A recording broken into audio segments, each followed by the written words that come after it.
ناظرین، عالم کے بول میں آج ہمارے ساتھ جناب مفتی عبدالرؤف مدنی صاحب موجود ہیں۔ آج 20 رمضان المبارک ہے اور تاریخی اعتبار سے انتہائی اہمیت کا حامل دن ہے۔ سن 8 ہجری میں فتح مکہ ہوا، وہ عظیم دن جب اللہ نے مسلمانوں کو ایسا عروج عطا کیا کہ کفار کے بڑے بڑے قبیلے کے لوگ دین اسلام میں داخل ہونے لگے، اور آج ہی کے دن ہمارے نبی کریم صلی اللہ علیہ وسلم مکہ میں داخل ہوئے تو کفار اپنی سزا کے منتظر تھے، مگر کریم آقا دو جہاں نے انہیں معاف فرماتے ہوئے وہ تاریخی الفاظ کہے جو پوری دنیا کے لیے ہدایت ہیں۔ آج تم سے کوئی باز پرس نہیں ہوگی، تم لوگ آزاد ہو، آج تم پر رحم اور مہربانی کا دن ہے۔ فتح مکہ کے موقع پہ نبی پاک صلی اللہ علیہ وسلم نے دنیا کے تمام بادشاہوں کو، سربراہان مملکت کو، ارباب سلطنت کے لیے عظیم مثال قائم فرمائی۔ اقتدار حاصل کرنے والوں کو پیغام حق دیا کہ جو شخص ہتھیار ڈال دے اس کے لیے امان ہے، جو شخص اپنے گھر کا دروازہ بند کر دے اس کے لیے امان ہے، جو شخص خانہ کعبہ میں داخل ہو جائے اس کے لیے امان ہے،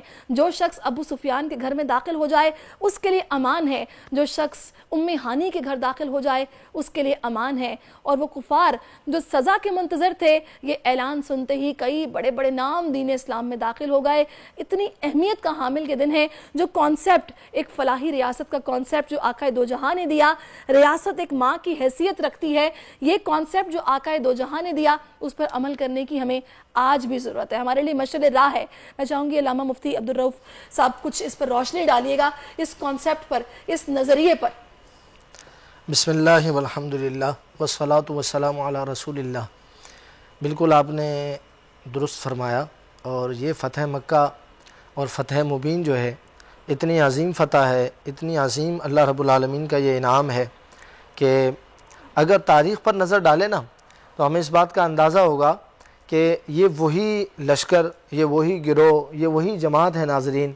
کہ جنہیں 8 سال پہلے شہر مکہ چھوڑنے پر مجبور کیا گیا تھا۔ یعنی رسول اللہ صلی اللہ تعالیٰ علیہ وسلم اپنے اصحاب کے ساتھ مکہ چھوڑنے پر مکے والوں کے ظلم و ستم کی وجہ سے مجبور ہوئے۔ یہ چیز دیکھنی چاہیے۔ آج 8 سال کی قربانیوں کے بعد، 8 سال کے ظلم و ستم کو برداشت کرنے کے بعد، پلاننگ کر حکمت اور مصلحت کو ترتیب دینے کے بعد آج رسول اللہ صلی اللہ علیہ وسلم اس انداز سے مکہ میں داخل ہو رہے ہیں، جس طرح آپ نے کہا کہ بڑے بڑے سورما خان اور بڑے بڑے جو مشرکین مکہ کے لوگ تھے وہ تلوار بھی اٹھانے کی ہمت اور جرت نہ کر سکے۔ اس میں تھوڑی سی بات کر کے آگے بڑھوں گا۔ جب مراؤ الزہران کے قریب رسول اللہ صلی اللہ علیہ وسلم کا آپ صلی اللہ علیہ وسلم نے قافلہ وہاں روکا، یہ مکہ کے بالکل قریب مقام ہے، تو آپ صلی اللہ علیہ وسلم نے ایک ترتیب دیا، ایک سمجھنے کی حکمت عملی ترتیب دی، اور حضور نے ارشاد فرمایا جتنے بھی قافلے ہیں سب اپنے چھوٹے چھوٹے الگ الگ چراغ جلا لیں۔ یہ حکمت عملی اتنی شاندار تھی، جب یہ چراغ جلے تو مکہ کے چاروں طرف ایک روشنی ہو گئی، تو اہل مکہ حیران ہو گئے کہ یہ کون سا ایسا بڑا لشکر ہے جس نے ایک دم پڑاؤ ڈالا ہے۔ تو ابو سفیان جو ہے اس وقت مسلمان نہیں ہوئے تھے، اسی موقع پر آپ مسلمان ہوئے۔ بعض مورخین نے یہ بھی بیان کیا کہ آپ صلح حدیبیہ کے موقع پر مسلمان ہو گئے تھے، لیکن اکثر کا قول یہی ہے کہ فتح مکہ کے موقع پر آپ مسلمان ہوئے۔ تو ابو سفیان جو ہے یہ معاملات پتہ کرنے کے لیے جب قافلے کی طرف چلا تو راستے میں حضرت عباس جو اس وقت مسلمان ہو گئے تھے ان سے ملاقات ہو گئی۔ حضرت عباس رضی اللہ تعالیٰ عنہ کی جب ابو سفیان سے ملاقات ہوئی تو ابو سفیان نے کہا آپ یہاں، اور یہ کیا، کون سا لشکر ہے؟ تو حضرت عباس رضی اللہ تعالیٰ عنہ نے فرمایا ابو سفیان سے کہ یہ کسی اور کا لشکر نہیں، یہ محمد عربی صلی اللہ تعالیٰ علیہ وسلم کا لشکر ہے۔ تم نے جو صلح حدیبیہ کی تھی اس کی مخالفت کی ہے، ہاں اس صلح حدیبیہ میں ایک شرط تھی، اس کی مخالفت اہل مکہ نے کی، تو یہ سبب بنا رسول اللہ صلی اللہ علیہ وسلم کا مکہ کی طرف آنے کا۔ بہرحال ابو سفیان نے کہا اتنا بڑا لشکر رسول اللہ لے کر آئے ہیں، تو حضرت عباس رضی اللہ تعالیٰ نے فرمایا تم چلو رسول اللہ کی بارگاہ میں، اور رسول اللہ صلی اللہ علیہ وسلم سے ہم گزارش کرتے ہیں کہ اہل مکہ پر رحم فرمائیں۔ جب ابو سفیان حضور کی بارگاہ میں لایا گیا ابو سفیان کو، اچھا اس دوران وہیں پر راستے میں حضرت عمر رضی اللہ تعالیٰ عنہ کی بھی ڈیوٹی لگی ہوئی تھی۔ جب حضرت عمر رضی اللہ تعالیٰ عنہ نے دیکھا ابو سفیان کو تو تلوار نکال لی، کیونکہ جنہوں نے اتنا ظلم و ستم برداشت کیا اپنے بچوں سے دور کر دیا گیا، اپنے گھر والوں سے دور کر دیا گیا، اپنی وہ مقام جو آبائی گھر کہلاتا ہے، آبائی وطن کہلاتا ہے، وہاں سے جانے پر مجبور کر دیا گیا۔ کئی کئی صحابہ کرام کو کاٹ کر ان کے جسموں میں مثالیں بھر دیے گئے۔ تو جب اس طرح کا ظلم و ستم ہو تو آج صحابہ کرام سارے جو ہے اس خوشی میں تھے، جوش میں تھے کہ آج سارے بدلے لیے جائیں گے۔ حضرت عمر رضی اللہ عنہ جب تلوار لی تو حضرت عباس رضی اللہ تعالیٰ عنہ خچر پر تھے۔ آپ نے ابو سفیان کو کہا میرے ساتھ سوار ہو جاؤ، یہ پیدل ہے، ہم سنبھال نہیں پائیں گے۔ تو حضرت عباس رضی اللہ تعالیٰ عنہ ابو سفیان کو حضور کے پاس لے گئے، اور حضرت عمر پیچھے پیچھے تلوار لے کر جب حضور کی بارگاہ میں پہنچے تو حضرت عباس نے عرض کی یا رسول اللہ میں ابو سفیان کو امان دے چکا ہوں۔ آپ دیکھیں حضور رحمت للعالمین ہے، یہ وہی ابو سفیان ہے جو اس سے پہلے بلکہ جو حضور صلی اللہ علیہ وسلم کے سب سے چہیتے صحابی بھی ہیں، حضور کے چچا بھی ہیں، حضرت امیر حمزہ رضی اللہ تعالیٰ عنہ، ان کی شہادت میں بھی یہی کردار نمایاں ہے۔ اس سے پہلے کئی سارے کرداروں میں ابو سفیان ہے، مگر اسلام لے آئے، جب اسلام لے آئے تو اسلام ساری پچھلی خطائیں معاف کر دیتا ہے۔ بہرحال حضرت ابو سفیان کو جو ہے رسول اللہ صلی اللہ علیہ وسلم نے حضرت عباس کی امان میں قبول کر لیا، اور حضرت عمر سے کہا کہ حضرت عباس کی امان میں آ گئے، اب آپ ان سے رفع کر لیں۔ اس رات وہ حضرت عباس کے پاس رہے۔ حضرت عباس رضی اللہ تعالیٰ نے کوشش کی اور ابو سفیان سے کہا دیکھ لو حضور کی شان رحیمی، آپ ایمان کیوں نہیں لے آتے؟ تو حضرت ابو سفیان رضی اللہ تعالیٰ عنہ یہ ساری شان رحیمی پہلے سے بھی دیکھ رہے تھے، حضور کی بارگاہ میں ایمان لے آئے۔ جب ایمان لائے تو حضرت عباس نے عرض کی یا رسول اللہ ابو سفیان تو سردار ہے، آپ اس کے ساتھ ذرا بہتری والا معاملہ فرمائیں، کچھ انعام عطا فرمائیں۔ حضور نے فرمایا بالکل ان کے ساتھ بہتری ہوگی، جا کر مکہ میں اعلان کر دیں کہ جو اپنے گھر بند کر لے اس کے لیے بھی امان ہے، جا کر اعلان کر دیں کہ جو غلاف جس طرح آپ نے کہا نا کعبے کی غلاف میں چھپ جائے اس کے لیے بھی امان ہے، جو ابو سفیان کے گھر میں امان لے لے اس کے لیے بھی امان ہے، اور جو گھر سے باہر بغیر ہتھیار کے آئے گا اس کے لیے بھی امان ہے۔ حضور صلی اللہ علیہ وسلم نے مخصوص گھروں کو منتخب کر دیا کہ سب کے لیے امان ہے۔ اچھا اس موقع پر جو ہے حضرت عبادہ رضی اللہ تعالیٰ عنہ، سعد بن عبادہ رضی اللہ تعالیٰ عنہ، انہوں نے جو ہے جب ابو سفیان کو دیکھا تو جلال میں آ گئے، جس میں نے کہا نا جلال بھی بجا ہے،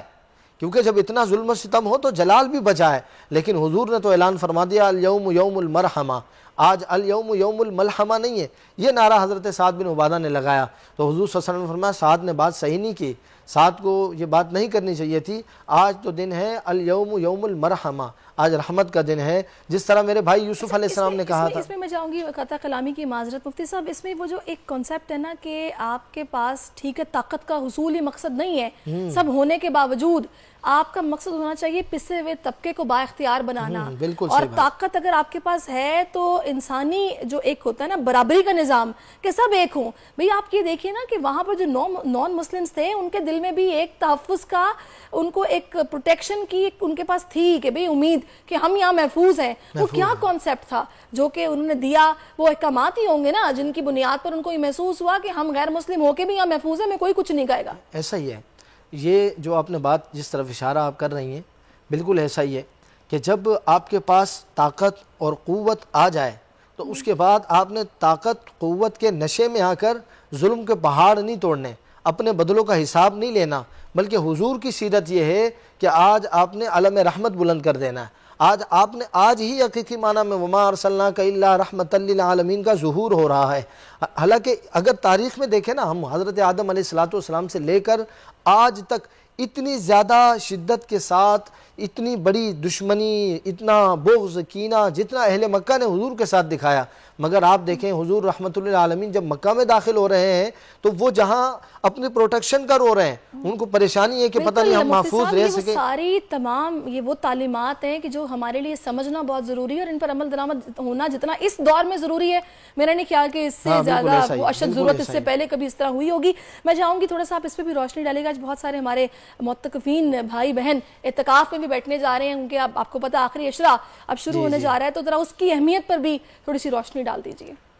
اعتکاف کے حوالے سے تو میں اتنی سی بات کہوں گا، جو بھی معتکفین ہیں جو ہماری بات سن کر ابھی جا رہے ہیں یا سن لیں گے یا ان کے گھر والے سن رہے ہیں، میں ایک بات عرض کروں گا۔ قرآن مجید میں اللہ رب العالمین نے کتنی شاندار بات ارشاد فرمائی ہے۔ حضرت ابراہیم علیہ السلام اور اسماعیل علیہ السلام سے فرمایا، کیا فرمایا کہ جب خانہ کعبہ کو تعمیر کیا تو فرمایا وَطَاهِرْ بَيْتِيَ لِلطَّائِفِينَ وَالْعَاكِفِينَ، اے ابراہیم، حضرت ابراہیم اللہ کے خلیل ہیں، اور حضرت اسماعیل اللہ کے ذبیح ہیں، ذبیح اللہ آپ کا لقب ہے، مبارک اور مقدس انبیاء کرام ہے، لیکن اللہ کیا فرما رہا ہے کہ میرے گھر کی اس خانہ کعبہ کی صفائی ستھرائی کر لو، تزئین و آرائش کر لو، کیونکہ میرے مبارک مہمان معتکفین تشریف لا رہے ہیں۔ یہ معتکفین جو ہیں اپنے مقام کو، اپنی حیثیت کو اور کیفیت کو سمجھ لیں، اور اس کیفیت کے ساتھ جب اپنی اعتکاف گاہ میں، اپنے حجرے میں اگر ہماری بہنیں بیٹھ رہی ہیں تو اپنے معتکفہ کے اندر جب وہ داخل ہو رہے ہوں گے اس خیال کے ساتھ کہ ہم دنیا سے بے تعلق ہو کر رحمان کے ساتھ تعلق جوڑ رہے ہیں، جب اس تعلق کے ساتھ، خدا کی قسم میں کہہ رہا ہوں، جب اس تعلق کے ساتھ وہ اپنے حجرے میں داخل ہوں گے نا، انہیں اعتکاف کا نور اسی دن ملنا شروع ہو جائے گا۔ معذرت کے ساتھ میں کہوں گا، ہمارے یہاں کیا ہوتا ہے کہ ہم ان چیزوں سے چھوٹ نہیں پاتے ہیں۔ ہم اعتکاف میں بھی بیٹھتے ہیں نا، مسجد میں گئے وہی سوچیں، موبائل ہمارے ساتھ ہوتا ہے، کاروبار بھی وہی چل رہا ہے، ہمارے دوست بھی وہی ہیں۔ بعض تو ایسے نادان ہوتے ہیں کہ اپنے ایسے انہی دوستوں کو پھر معتکفہ میں بلاتے ہیں، جہاں بیٹھے ہوئے ہیں جس مسجد میں یا گھر میں، وہاں بلاتے ہیں۔ اعتکاف کا تو بنیادی مقصد غار ہرا سے جڑا ہوا ہے۔ چاہیے کہ پہلے وہ اس حوالے سے پوری تعلیمات حاصل کر لیں کہ آخر جس مقصد کے لیے وہ اعتکاف میں بیٹھ رہے ہیں کہ وہ پورا بھی ہو رہا ہے یا صرف دنیاوی شو آف کے لیے وہ اعتکاف بیٹھ رہے ہیں، کیونکہ اس کا مقصد تو پھر یہی نظر آتا ہے۔ یہ بڑا ایک پیچیدہ معاملہ ہے، اگر آپ کے مقصود آپ کو اللہ کی قربت ہے نا تو آپ کو ان چیزوں کا خیال رکھنا ہوگا۔ مفتی صاحب بہت شکریہ آپ کے وقت کا۔ سبسکرائب کریں اور بیل دبائیں تاکہ کوئی خبر رہ نہ جائے۔